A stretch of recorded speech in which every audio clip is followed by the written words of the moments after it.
What does a CRM system do?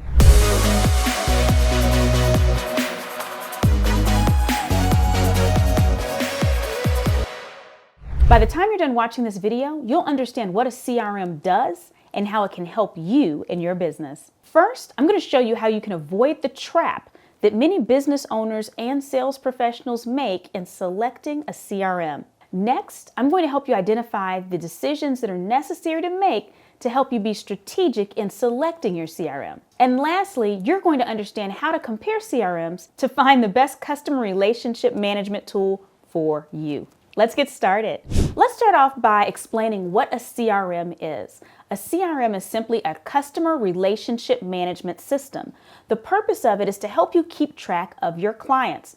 I'm willing to bet there are people that you've met who are potential prospects, as well as existing clients who you've fallen out of touch with. Maybe you've thought, oh, I missed this person's birthday, or didn't they say that they were going to have a merger in 6 months? Ooh, I probably should have called them to see if I could upsell them on X, Y, or Z. One of the reasons that we fail at remembering all these things is because we're juggling so many items as a part of the work that we do. We can't remember everything. And so that's what a CRM, a customer relationship management system, is for. Its whole purpose is to ensure that you do not fall out of touch with your customers, your referral partners, and your prospects. You enter the person's information into the CRM. You put their name, their phone numbers, their email addresses, all of those things. But additionally, you put any notes about them. Is there something that they're interested in? Are there causes that they support? How many children do they have? You're not asking them these questions like it's an interview of some type, but as they talk and they tell you things, you're making little notes so that you can have things to connect with them over later. But the most important feature of a CRM is that it issues you reminders. So maybe it's set up so that every quarter you get a little nudge, a little email or a pop-up from the system saying, hey, make sure to call this person or send them an email.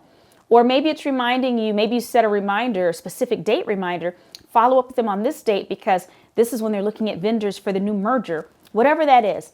So it helps you remember to keep in contact with those clients, prospects, and referral partners. Inevitably, the question that I always get is, what is the best CRM? Because there are hundreds of CRMs out there. And the answer is the one that you'll use. I know that's not what you want to hear. I understand why people ask what the best CRM is, but that's kind of like asking what's the best mode of transportation. It depends on what you're trying to do. If you only need to go 5 blocks every day, a bicycle or a scooter will be your best option. If you're driving a longer distance, you might need another type of vehicle. And if you're just trying to be fancy, maybe you get a Bentley. I don't know. But what we don't want to do is put you in a Bentley if you need a scooter. And we certainly don't want to put you in a scooter if you need a minivan.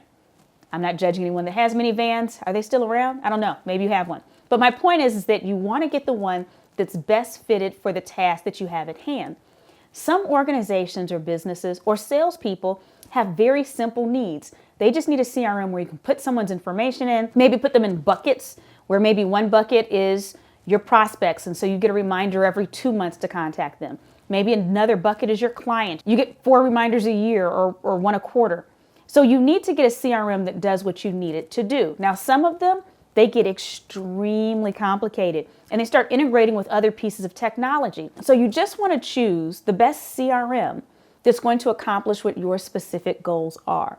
Do not get one that has too many features, because if it's too complicated, you and or your team are less likely to use it. You don't want it to have too many more features than what you actually need. Then you'll be wasting money and you'll probably be wasting man hours because people will be more confused trying to use the tool. So how do you get started using a CRM? Well, one of the first things you have to do with a CRM is obviously upload all your contacts data. So where are your current contacts stored? Are they stored in Outlook? Are they stored somewhere in your Mac? Are they stored in Google Contacts? Wherever they might be, we have to get those contacts that are your customers and potential clients, those prospects, as well as your referral partners, and we need to take all of your professional contacts and get them into the system. Now, if you're like many people, you probably have quite a few cards as well that are either sitting in a Rolodex or in a loose drawer somewhere in your office, right? So we want to gather all of those up and they need to be scanned in. So I don't know about you, but you're probably not a professional card scanner. And so it's probably not the best use of your time if you have 3, 4, 500 business cards to sit there with your phone and scan every card. And there are applications that'll let you do that. You can use that if it's only a few contacts, but if it's a large amount, I suggest that you use a company similar to Shoeboxed, Shoe, S-H-O-E, Boxed, B-O-X-E-D, where you can throw all those cards into an envelope, send it off to a company, they scan them out immediately. You get a CSV file that you can then upload into your CRM. So again, if you have hundreds of cards, please do not spend your time doing that. Go ahead and send them off, or maybe find an intern or pay your kids a few bucks to scan those cards in for you.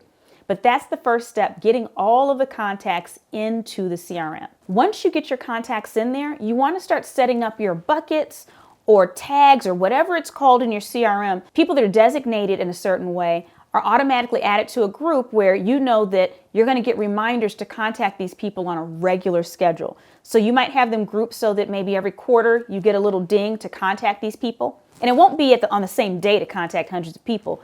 It'll be kind of rolling as the way these situations go.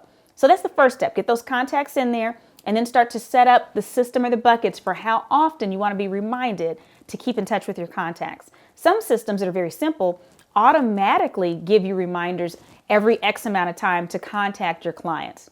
So whether you're setting it automatically or if it's already a part of the system, you just want to make sure that you're staying in contact with people. Speaking of staying in contact with people, if you haven't subscribed to this channel, we could fall out of touch. You could miss out on all of these delicious, juicy videos that are helping you prepare for the future. So if you haven't already, go ahead and subscribe. I don't want to fall out of touch with you. Now, you might be thinking to yourself, okay, well, which CRM should I use based on what my needs are? I would suggest that you go places like PC Magazine and Forbes Online to see some of their comparisons between popular CRMs. Oh, I forgot to mention something very important though. But when you're selecting a CRM, you do not want it to be free. You want to pay for a CRM. Ask yourself this question. If a company is offering you a free CRM, how are they making money? And is this really who you want to trust your most valuable data, your client's information with? So make sure that you're paying something. It doesn't have to be an extremely expensive CRM, but we do want to make sure that you're paying for it. So now that you've compared CRMs, you've figured out which one you wanted, you know how to get started, you might be saying to yourself, how do I maintain regular use? And this is where things get interesting because people differ. You have to think about what strategy will work for you. Some people enter all their CRM data in once a week. They literally collect it and then once a week they put it in. Some of the best salespeople do it as it happens. Every day after the call with the client, they go in and they enter it in, or they might even have their CRM pulled open while they're on the phone with the client, taking notes on things that are being said while they're on that call. And the last group of people are the ones I fall into the category of. And that is, maybe you have an assistant do it for you. I am someone who comes out of sales. I know the value of CRMs. I've always used CRMs, and I've always hated entering things into CRMs. That's my truth. And so what I do is if I have a call with a client, if one of my team members is not on the call taking notes themselves, I'll go ahead, summarize with a voice note, send it off, and have them enter the information into the CRM. There's no right or wrong. It's only what's going to keep you entering information into the CRM so that the content is fresh, you're staying up to date on what's going on with your clients and prospects, and you're more likely to follow up. Speaking of following up, we're focusing right now on having CRMs because we're looking at the future of our business. I do have some other tools and techniques for you that'll be helpful.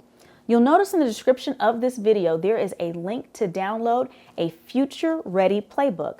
This is a playbook I designed just for you to help you be more strategic in planning for your future, whether we're looking at your individual goals, your career goals, or if you're a business owner, your business goals. It's full of activities and worksheets that will help you be more strategic. Go ahead and download it right now.